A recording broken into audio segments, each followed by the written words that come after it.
Bum. Bum! Give it up for... What's it called? May the farce be with you. May the farce be with you! And also with you.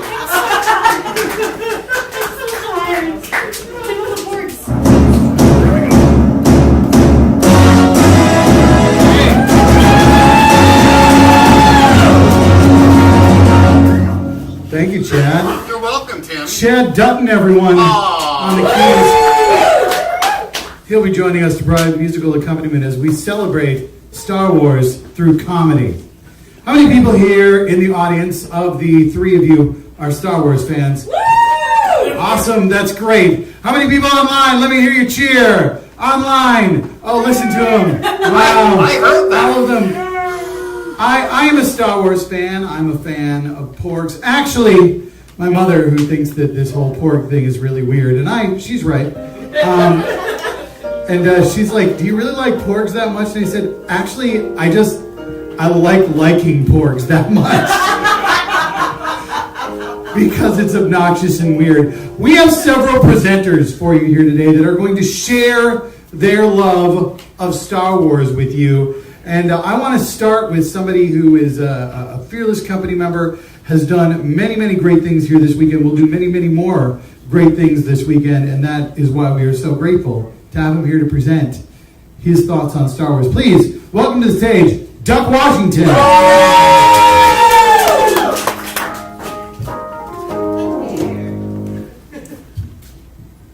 The following is a paid advertisement and does not necessarily reflect the viewpoints of the New Order Broadcasting Network. The New Order Broadcasting Network claims no responsibility for the content you are about to see, and the views expressed are the sole responsibility of the advertiser. Have you or a family member been injured or killed in a lightsaber accident? You may be entitled to compensation. We at the law offices of Akbar, Dengar, and Biggs have an impressive track record in cases involving everything from hand losses to decapitations to tauntaun disembowelments. As far as we're concerned, a pet is part of your family, regardless of how cold it is outside. We hope that you and your family never have to experience the traumatic experience of having to deal with a lightsaber injury. But if you do, know that the attorneys at Akbar, Dengar, and Biggs are here to help and won't be swayed by anyone's Jedi mind tricks. We know that most lightsabers are hand-built by hobbyists who don't adhere to intergalactic factory standards or to imperial safety measures. Take, for example, the case of Chewbacca the Wookiee. When Kylo Ren killed his partner Han Solo with his nonsense cross-guarded lightsaber, we were able to get Chewbacca the domestic partner benefits he deserved because Kylo's weapon was so far out of the realm of code. Also, that sword is just stupid and it doesn't make any sense. Now, if you happen to find yourself injured by an energy sword, be sure you don't sign anything without calling us here at Akbar, Dengar, and Biggs first. What they are trying to get you to sign, it's a trap. They are rushing you into a deal that is beneficial for them, and their Jedi persuasiveness can leave you and your family short-handed. Literally, someone you love could be left short of hand. Why not leave the negotiations to the professionals that know how to navigate the sarlacc pits of legal red tape? We at Akbar, Dengar, and Biggs will fight to get you the credits, prosthetic limbs, and assistance droid you and your family deserve and need to get your lives back on track. And lightsaber litigation isn't the only thing we offer at Akbar, Dengar, and Biggs. We cover a whole variety of legal topics. Are you putting up some children for an adoption? Whether they are adopted by a senator or a moisture farmer, or both, we can help. Has someone murdered someone in your place of business under the expectation that a single flip coin will cover the losses to your business's reputation and to clean up after the deceased? Well, we can help with that too. Have you been attacked by a sea creature randomly found in the sewage facility of a newly constructed battle station? We don't understand why or what it is there for, but we can help. Is your boss choking people out at the workplace and creating a hostile working environment? We can help. Has someone drained all the energy out of your son to power a weapon that is now pointless because no one would survive without the power of the energy of the sun anyway? Well, I suppose we can help with that too. And lastly, have you and your family been blamed for a Jawa slaughter that was really enacted by stormtroopers? We can help you. We at Akbar, Dengar, and Biggs can help with all this and more. Just give us a call at 1-800-THX-1138. May the Force be with you, unless someone is forcing you to do something without your consent. In that case, we can help.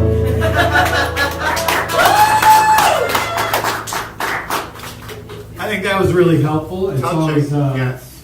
that was our sponsor. I should have mentioned it was a word from our sponsor. The entire show today was sponsored by Akbar, Dengar, and Biggs. I think that's what he said.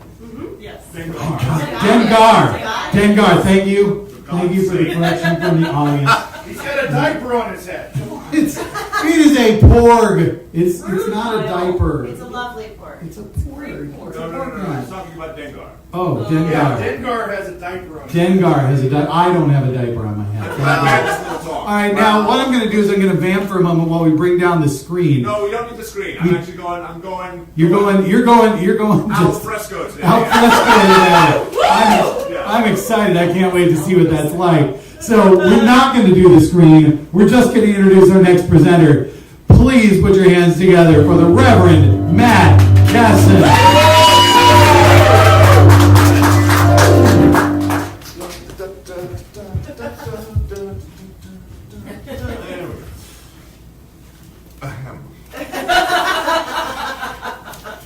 Hi, I'm Reverend Matt, and today I'd like to tell you all of the facts about tauntauns. Woo! Are you ready? Yes! Then we'll begin. Now, of course, there are a few facts about tauntauns with which everybody is familiar. The first of these is that they smell bad on the outside, and yet worse still on the inside. The first part of this is because they in fact excrete their bodily waste products through their skin, which it is extremely important that you do not think about for even a second. The second part is due, of course, to the fact that all living creatures smell worse on the inside, except for the Minoc, which for reasons unknown to biologists have innards that smell like fresh-baked cherry pie. The second really well-known fact about tauntauns is that they will freeze before you reach the first marker. There are those who have remarked on how unusual this is, that an animal should have evolved that freezes to death in its own environment whenever it should be troubled by nighttime. In fact, tauntauns are recorded to dig under the snow to spend the night or to sleep in Hoth's extensive cave systems formed by both tectonic activity and the meteors that continually pelt the planet. Some scientists have claimed that this continual bombardment and or the planet's inhospitable cold should make it impossible for complex life such as tauntauns to evolve on Hoth. But over here are some guys with swords made out of lasers, so shut up. In any case, tauntauns are certainly not plentiful. One general of the rebellion was known to remark that the entire biome of Hoth could not, quote, fill a space cruiser, unquote, causing future Jedi Master Luke Skywalker to laugh politely. Those with a deeper knowledge of tauntauns will know that they are often referred to as snow lizards. Those with deeper knowledge still will know that tauntauns are furry, warm-blooded, and bear live young that they nurse with milk, making them lizards in much the same way that they are fish or perhaps centipedes. It may perhaps be noted that they have a layer of scales under their fur, and indeed their ears are simply large, swiveling scales, but if scales make you a lizard, then being a huge sentient slug makes you a hut, which I suppose it actually does, and this comparison was not a very good one. Leaving such questions aside, however, tauntauns are surprisingly elegant creatures, combining features of dinosaurs and sheep into a remarkably seamless and natural-seeming whole. They follow the standard plan of vertebrate tetrapods, 4 limbs, 2 eyes, etc., that has evolved over and over again on countless worlds. Again, scientists protest the odds of such a thing. This time I will mention that a lot of the agents of the galactic government used to be wizards. One way that they do diverge from the standard body plan is in the possession of 4 nostrils. This is in fact a subject of some debate, almost as if facts about tauntauns had been arrived at arbitrarily by a variety of unrelated and underpaid fiction writers who were paying no attention to one another. One scholar states simply that the 2 pairs warm air in turns, leaving why there would be any point to that, as an exercise for the reader.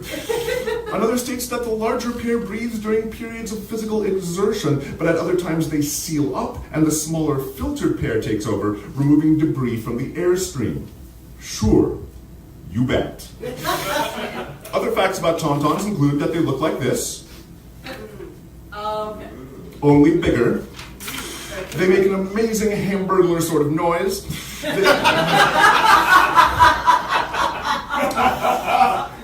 They eat algae, fungus, and lichen. They use their horns for butting in contests for dominance or mates, the females competing for males. They will spit in the eyes of enemies, the spit freezing instantly and causing blindness. They travel in herds of 20 to 30, and I thought that they were totally rad when I was 8, and also later when I was 45. One source states that their inner organs are packed close inside their skeletons to keep them safe from cold, as opposed to most animals whose internal organs just kind of slosh around. Also, the animal generally known as the tauntaun is in fact the common or giant tauntaun. There are fully 14 other species, including the glacier tauntaun, known for its high-pitched screech, and the climbing tauntaun, the smallest species. And I did not make any of this here today up, but the fact that someone did means this is still a world worth saving. It is a myth that one rides a tauntaun by putting one's legs through a trapdoor in its back.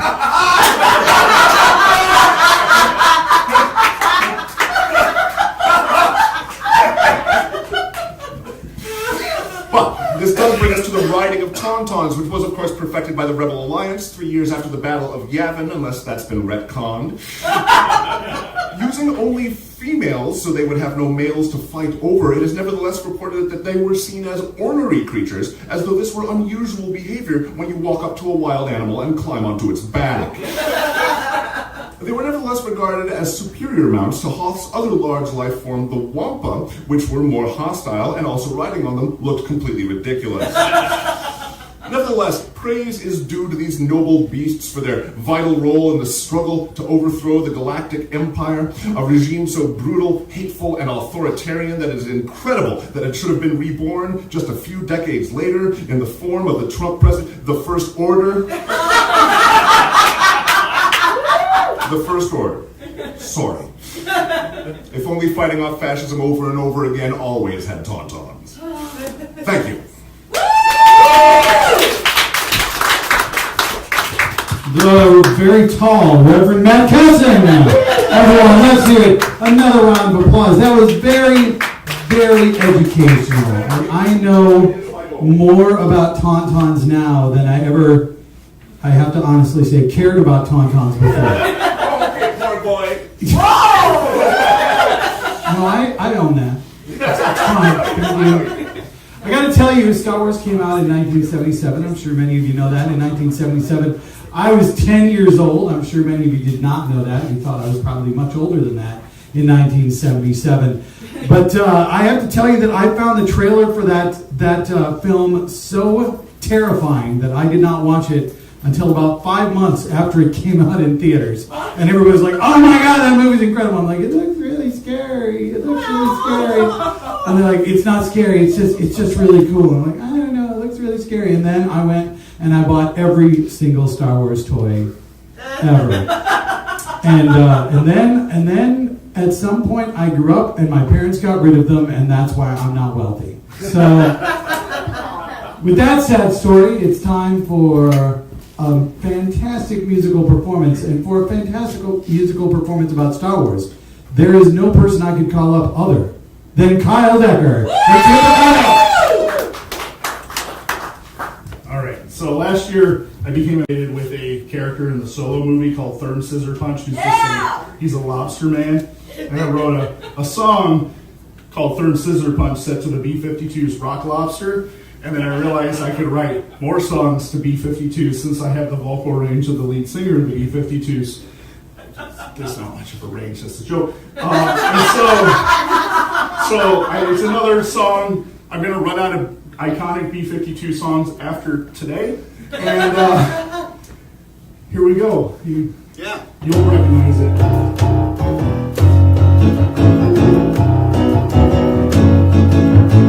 If you see a faded sign at the end of the trail that says 15 parsecs to the let me start again. If you see a faded sign at the end of the trail that says 15 parsecs to the Sarlacc, I'm headed down to the Great Dune Sea, looking for a perfect execution space. I got me a sail barge as big as a pearl, and we're headed to the Sarlacc. I got me a sail barge that hosts a big party, so hurry up and bring my three-leg buddy. The Sarlacc is a big old place where we can get the Jedi. Sarlacc, baby. A Sarlacc, baby. Sarlacc, baby, Sarlacc. Sarlacc, baby, Sarlacc. Sarlacc, baby, Sarlacc. Sarlacc, baby, Sarlacc. The party job is a you'll find a new definition of pain and suffering in the belly of the beast and the pit of Garfield. And I gotta get back. Glisten on the speeder, glisten on the patina, glisten on the planet indoor, glisten on the spaceport. The Sarlacc is a little place where we can get the Jedi. Sarlacc, baby. Sarlacc, baby. Sarlacc, that's where it's at. Sarlacc, that's where it's at. Luke's lightning jumping, he's wearing a black onesie cause he's a killing. Jabba's guys just for funsies. The Sarlacc shimmies, yeah. The Sarlacc shimmies. The Sarlacc shimmies on the ground. Jabba guards are falling in, these dudes are just falling. They're pulling Sarlacc's little snacks. Sarlacc's little snacks. Sarlacc's little snacks. Hop in my sail barge as big as a permill, it is about to set sail. I got me a sail barge that fits the whole party, so hurry up and grab my three-leg buddy. Sarlacc is a little place where we can get the Jedi. Sarlacc, baby. A Sarlacc, baby. Sarlacc, baby, Sarlacc. Sarlacc, baby, Sarlacc. Sarlacc, baby, Sarlacc. Sarlacc, baby, Sarlacc. Swing, swing, with a laser sword, baby. Swing, swing, with a laser sword, baby. Swing, swing, with a sword, baby. Swing, swing, with a sword, baby. Yo, what? Sail barge is busted. Sarlacc, baby, Sarlacc. Sarlacc, baby, Sarlacc. Sarlacc, baby, Sarlacc. Sarlacc, baby, Sarlacc.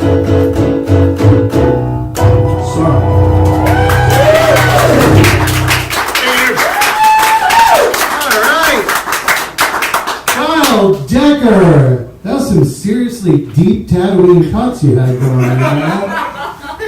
There's not a lot happening on that planet when you think about it. No. Because it's a desert with two suns. It's no wonder. It's no wonder you need to know the language of moisture evaporators. Seriously. Am I right? Okay. I'm very excited because one of the newest members of Fearless signed up to be in our show today. She is going to come and talk to you about Star Wars. Please put your hands together for Madeline Fairley.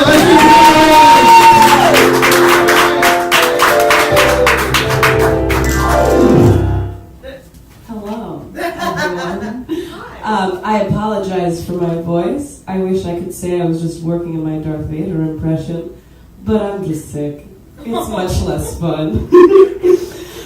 No, but I specifically really want to talk about like the Star Wars extended universe, aka Legends.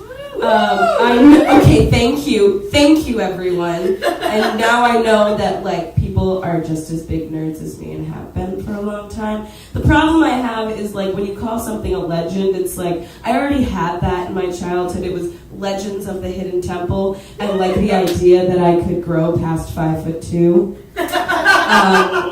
False. Didn't work out for me. If you can't tell by my hello. No, but I loved the Star Wars Extended Universe growing up, specifically Star Wars Young Jedi Knights. Anyone? Yes? Is that a yes? Thank you, Tom. You're my hero. No, but Star Wars Young Jedi Knights is an amazing romp of a series. Best friends doing their thing. The children of the lead characters is Star Wars, so just like giving the children of tomorrow hope that they will be disappointed by their parents yet again. As we all hope to do. But no, I loved it so much, and it's such a great setup for a whole new series of movies that I was really upset that they completely erased it from the Star Wars canon, as you do when you're Disney. And it's so upsetting to me, especially because it's Disney. It's like, how do you give up a one-armed warrior princess, Tenel Ka? How do you do that? It was right there. It was waiting for you, Disney. Like, who doesn't want their child to just be like, can I cut off my arm in pursuit of a greater understanding with the Force? Like, is that not what you want for your children? Because it's what I want for my children. I have to say. I grew up reading Star Wars Young Jedi Knights. There's so many books in this series. It was I hesitate to say it was my Harry Potter because I read those too because books were my friends. But I really enjoyed reading them. They were really fun. Thank you, Tom. Books are good friends. They keep you warm at night when you pile enough of them on top of you. Or if you burn them. Why would you do that, though? That's so horrible.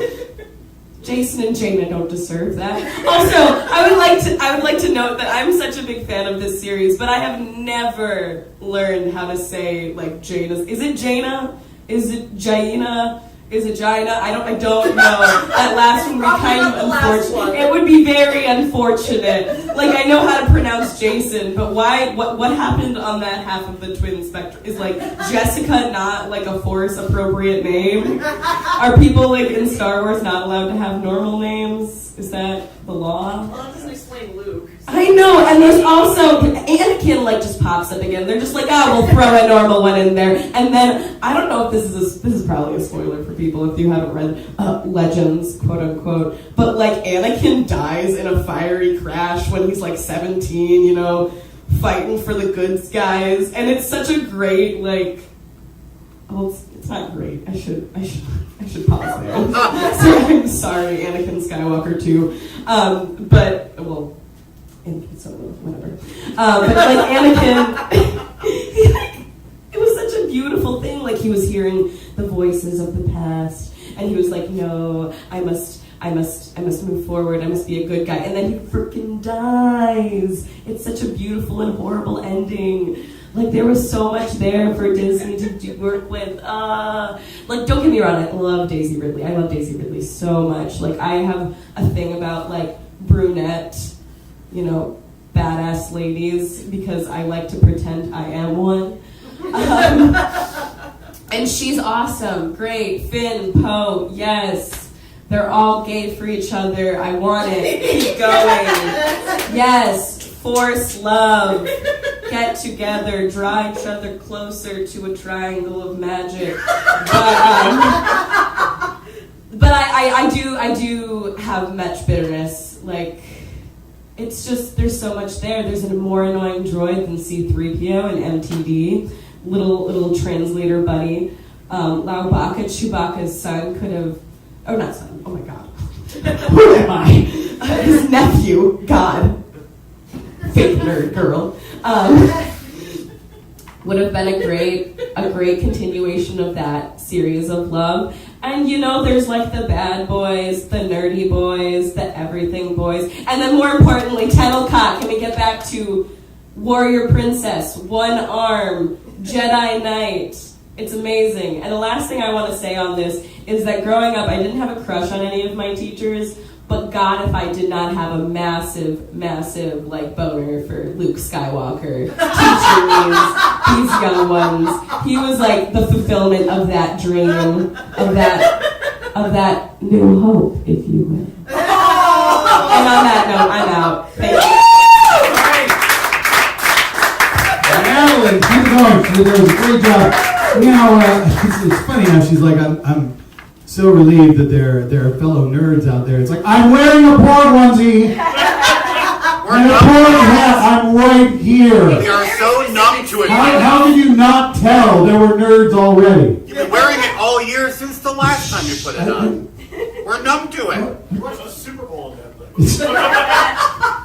These are all true statements. And because I'm wearing a pork onesie, you can be absolutely certain that my children have grown up to be disappointed by their parent. So, good for them. Now, what we'd like to do next is a radio play that we presented on AM 950 last week. If you did not hear it there, you can hear it live. I'm going to call out Bryn and Allison and Kelvin, and we are going to be accompanied by Chad Dutton on keys. We're going to just each take a microphone. I already have a mic as long as it's Oh, you have a microphone, and you don't even need to share. freestanding. You didn't even need to share, and Not we're at just all. waiting for Allison. And I'm here she's just prepping. I'm prepping. So You prepped? I'm prepped. Excellent. So the name of this piece, and you can share a microphone with me or Kelvin, Allison. Hi, Kelvin. Whichever one. Okay. All She right. made a choice. This is called. Wait, he was closer. This is called Quasar Strife. So.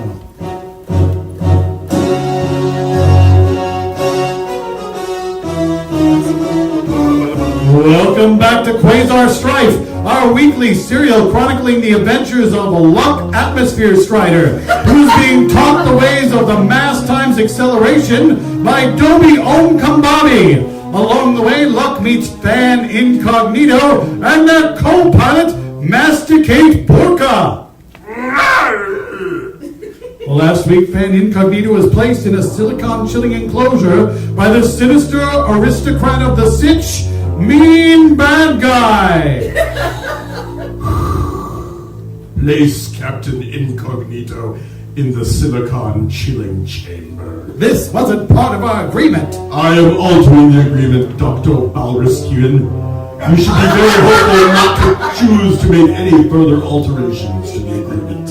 I'm sorry, Countess Laura. This wasn't how it was supposed to happen. I have feelings for you. I'm aware.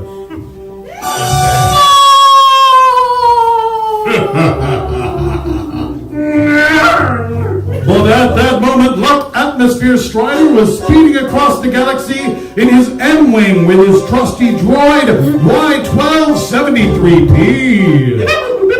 I know Y12. I remember what Skilled Yoga said. Luck, do not go to the partly crowded city of Crispin, do not. You may be able to friends help, you may, but insurgency lost will it be? I'm not sure what he meant either. It appears Luck and Mean Bad Guy are destined to engage in an epic battle with their luminous foils on tonight's episode of Quasar Strife. Ones. Look, Atmosphere Strider. I've been expecting you would come. Bad guy! I should have known! Of course you should have. The amount of foreshadowing has been more than a small amount. I'm gonna stop you and the evil supremacy, Mean Bad Guy! You will not succeed. Watch me! Dobie Om taught you well. You are strong in the ways of the mass times acceleration. But you don't know the power of the drab side. I'll never join the drab side! It is what is written. I will now use the drab side to throw pieces of this city at you. Ouch! Ow! Ah! Hey, no fair! Neither is this. Ah! You cut off my hand!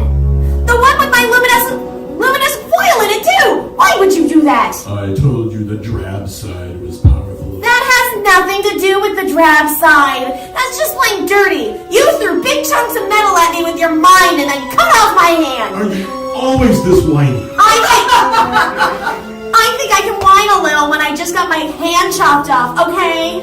Stop being such a crybaby. It's a luminous foil. The wound is already cauterized. We can just replace your hand with a mechanical one that works better than the original.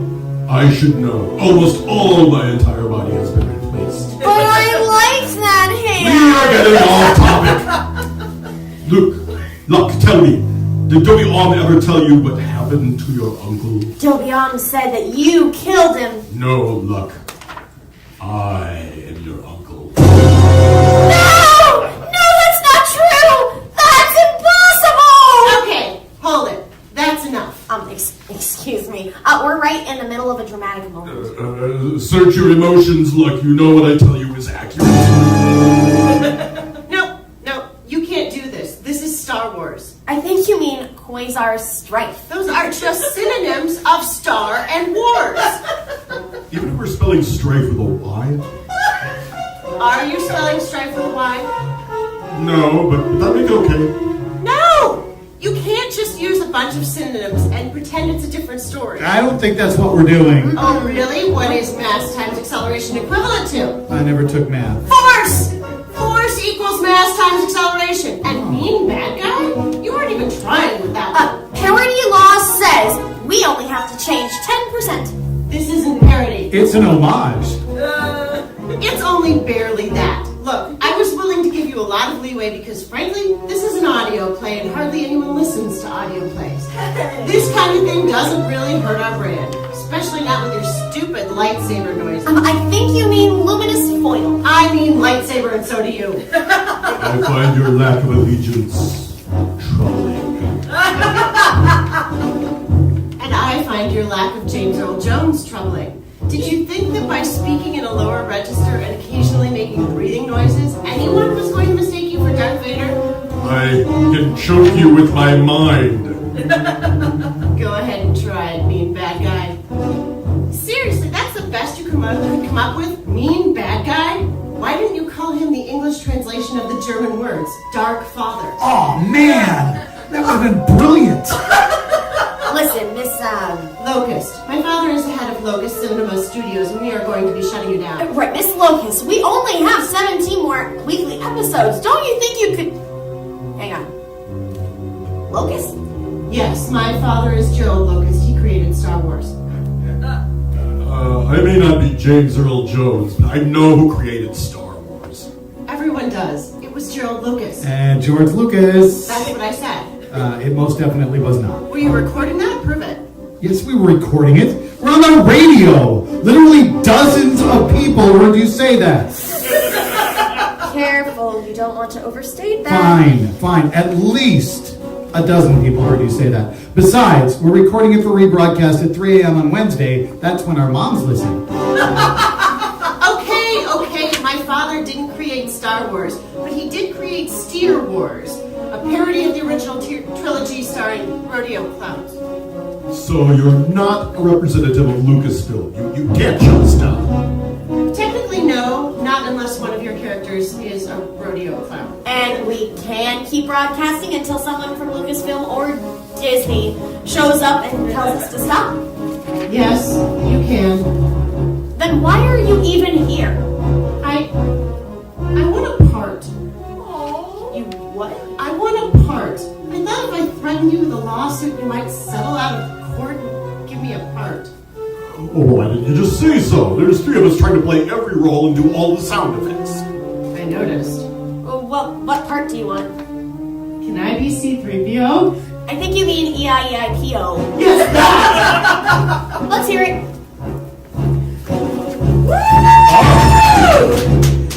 I am E-I-E-I-P-O, Hominid automaton relations. I am fluent in over 4 billion forms of correspondence, including...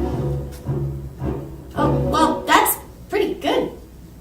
You're in. Great! When's my next line? Just a second. That's it for this week's episode of Quasar Strike. Tune in next week when EIEIPO says... I have a negative perception about this.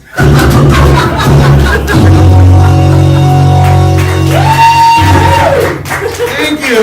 Thank you to Kelvin and Allison and Bryn and of course Chad. And that's all I had scheduled for today. You can go. Oh, yeah, sure. fine. Yeah. Yeah. And we're 10 minutes from the end. So I have Star Wars dad jokes. Well, I tell you what though, actually Brianna, Cecile and I raised money before Dot Laughing started, and we said if we both raised $1,000, we would come up with an improv structure. And so, yeah, come on. So here's what we're gonna do. We're calling this Star Jobs. Star Jobs. And so I need a suggestion from the audience. I need a menial task. Taking out the trash. Okay. All right. All right. Let me help you with that. All right. Why do we even have garbage compactors?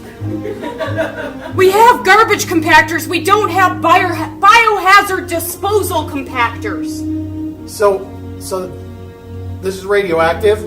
Wait, no, biohazard, like body parts, dung. Oh! Did we? The Bantha Poodoo needs to go somewhere. Oh. You didn't tell me we were moving Bantha Poodoo. Well, yeah, of course we're moving Bantha Poodoo. No one else does it. The Gunkins never listen. I hate the Empire. It's the worst job. I told you that. These suits, these white armor suits, they show everything. I know. Tell me about it. And then I walk in after a long day of hauling Bantha Poodoo, and Captain Phasma's like, "Clean off your armor, Stormtrooper." Hold on. You say they show everything? Yeah. They don't show everything. Do you know how squished I am up top? Well, they said they're one size fits all. Yeah, one size fits all if you were all the same person. Wait, you're not a clone? No, I signed up. There was a draft on my planet. Really? Yeah. Oh, well, I'm a clone. Hold on. Are you the same one I was talking to like 10 minutes ago? Well, technically no, because we're clones. So, we're the same person, but we're not the same person. It's super confusing. Then how did you know about my date last week?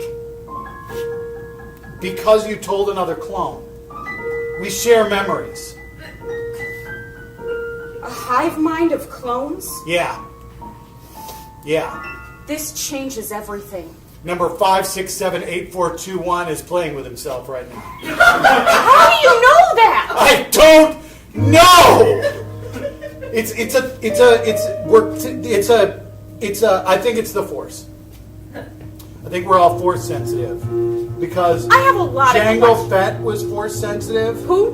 Jango Fett. It's who we were all cloned off of Jango Fett, and so he was Force sensitive. And so since he's Force sensitive, all stormtroopers are Force sensitive. I'm a little upset about this. Like, why are they drafting recruits if they have a never-ending clone army? Well, the one thing that Jango Fett was not was a good shot. So I get it. I'm the only one that ever hits. That's right. In this unit, I'm the only one that's ever hit anyone. Exactly. The only one you hit are other stormtroopers. That was an accident. Every time. Do you feel each and every one of those? Yes, but it's okay. I'm used to it. If you have a hive mind... Hold on. Vader's choking one of us right now. Are you okay? Just give it up. Just okay, he's done. I'm glad I'm not a clone. Yeah. Being a clone really sucks. It's like all of us are hauling Bantha Poodoo. and all of you are getting beat up by lightsabers. What does that feel like? Getting beat up by a lightsaber? I'm so fascinated. Well, have you ever burned your finger when you're like cooking dinner? Yeah. Imagine that you burned your arm off cooking dinner. That's horrendous. It really. Oh God! Somebody just cut off a clone trooper's arm. Oh. Where is it happening? This is the key. We could finally take down those rebels. Oh, that's a good idea. Like, they would have no idea. We could sneak up behind them. What? Can I? Okay, I mean, I see your point, but, okay. I'm ready. I've got my blaster. Okay, but don't we already know where they are? Because they're fighting stormtroopers. Yes. Okay. There's stormtroopers on a lot of planets and at least one Death Star. Oh. How many Death Stars do we have now? I mean, technically there's one in the works, one that's already existing. You know, they just don't tell us all about it. Oh. Well, I know. Exactly. I know there's stormtroopers on 12 Death Stars. All right. So, why do they need us? Can't we just send all of our stormtroopers to the one place where people are getting beat up? Ooh. Okay, that's an idea. All right. Why are we hauling Bantha Poodoo when we could just go get them right now? Why are there Banthas on a Death Star? Are there Banthas? Or is this busy work? Oh, no, they didn't. Oh, yes, they did. They just made us do this because we're screw-ups. God damn it. I'm no more of a screw-up than any other stormtrooper. Exactly. We're all screw-ups. You should be here. I shouldn't. You did shoot half a division of stormtroopers That by was accident. One time there was a blaster malfunction. It just went off. It just went off. It just went off. 20 times. 22 to be exact. 22 to be exact. It just went off. You dropped it. But every single one of them was a square to the chest. I know. It was an amazing hit. Right? Your aim is. I'm not debating your aim. They should give me a shot in the field again. They should give you a shot. Well, if they give you a shot in the field, they're not sure what you'd hit. But I could. I could. Yeah, but the thing is, when they send a bunch of stormtroopers out there, they don't hit anything, including each other. I mean, best case scenario, they just trample the enemy underfoot. While they're firing their blasters in random directions. At least they know they can replace you?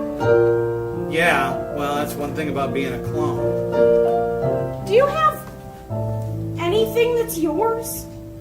Well, I'm glad you asked that question. And the answer is...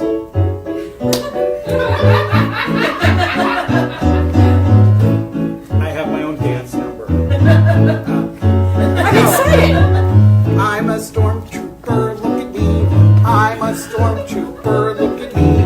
This is all that you will see because we're not very creative. I just saw 5 other stormtroopers doing your Well, dance. that's because I did it out loud. And scene. Thank you, Green.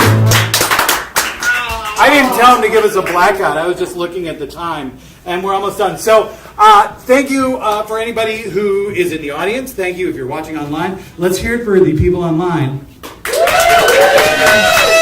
I want to remind you, this is Dial Laughing. We are raising money for Fearless Comedy Productions. Chad's going to be around doing a few more things. Chad, are you going to be on stage later on? What are you doing? Well, I'm basically be the resident musician for the entire day, so whatever act wants to add music, I'll just be downstairs on my laptop. So if you need me, just say, hey, Chad, come upstairs to the stage. We need some music, and I'll just be here. That's great, but you're actually scheduled in something, Well, right? scheduled later on tonight, yeah. I'm in my new band, the band that I've been honored to be a part of, The Morning Wood.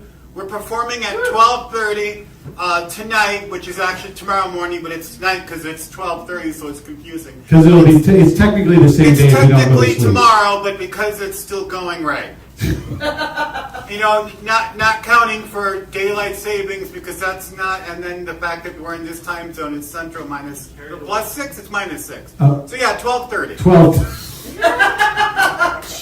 I want to thank everybody who performed. I want to thank Matt Kesson, Kyle, Duck, Madeline, and of course my fabulous radio crew and Brianna. This has been May the Farce be with you. Enjoy the rest of the day.